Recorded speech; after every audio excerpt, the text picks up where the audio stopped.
Hello दोस्तों, मैं हूं कमलेश और आप सभी का स्वागत करता हूं आपके अपने YouTube channel study with Kamlesh 2.0 पर।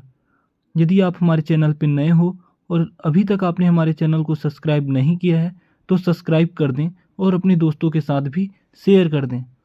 तो आज हम बात करेंगे BMLT थर्ड ईयर का हिस्टोपैथोलॉजी का प्रीवियस ईयर क्वेश्चन के पेपर की।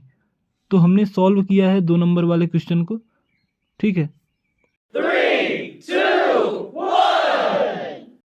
तो पहला क्वेश्चन है enumerate cells of immune system, यानी इम्यून सिस्टम में कौन कौन सी सेल्स होती हैं, ठीक, उनके बारे में लिखना है, ठीक। तो यहाँ पे आप स्क्रीन पे देख पा रहे हो, तो इनको आप अच्छे से वीडियो को पॉज करके लिख लेना, ठीक है। मेनली तो 2 सेल्स होती हैं दोस्तों, मेनली 2 सेल्स होती हैं, बी लिम्फोसाइट और टी लिम्फोसाइट, जो कि आप जानते हो, ठीक है। और हमारा सेकेंड क्वेश्चन है लिपिड स्टेन। तो लिपिड स्टेन के बारे में बताना है कि लिपिड स्टेन किस लिए यूज किया जाता है। तो जानते ही हो कि कोई भी बायोलॉजिकल सैंपल रहता है तो उसमें लिपिड को डिटेक्ट करने के लिए लिपिड स्टेन का यूज करते हैं, ठीक है। और कुछ लिपिड स्टेन के एग्जाम्पल लिख देने हैं, जैसे कि सूडान ब्लैक बी है, oil red, Sudan 3, Sudan 4, Luxol fast blue, तो ये सारी चीज़ें, ठीक है। और थर्ड क्वेश्चन है cells seen in cervical cytology.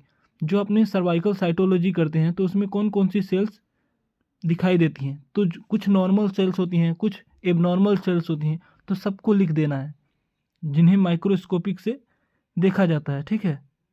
और हमारा फोर्थ क्वेश्चन है nucleic acid stain. Nucleic acid क्या होता है दोस्तों, जैसे कि DNA हो गया, RNA हो गया, ये सभी न्यूक्लिक एसिड होते हैं, ठीक है।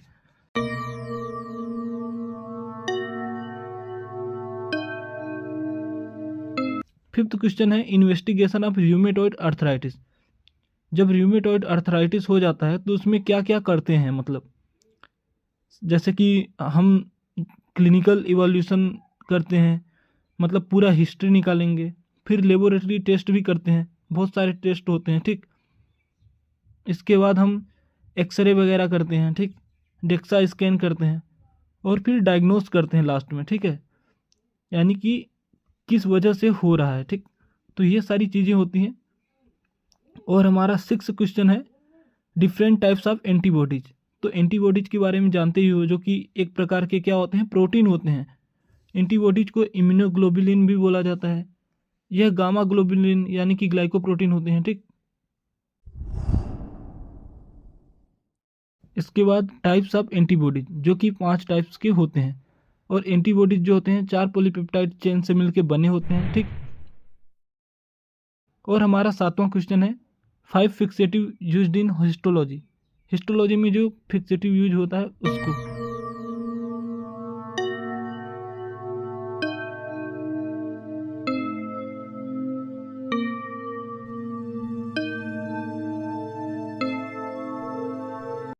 और हमारा 8वां क्वेश्चन है एलर्जी। दोस्तों एलर्जी तब होता है जब हमारा इम्यून सिस्टम हाइपर सेंसिटिव हो जाता है, ठीक। और इसके बाद हमारा 9वां क्वेश्चन है लिम्फोसाइट। इसके बारे में आप खुद ही लिख देना, ठीक है, मैंने नहीं लिखा है क्योंकि ये आपने फर्स्ट ईयर में पढ़ के आए होंगे, ठीक। तो आप अपने हिसाब से लिम्फोसाइट को लिख सकते हो। Goodbye.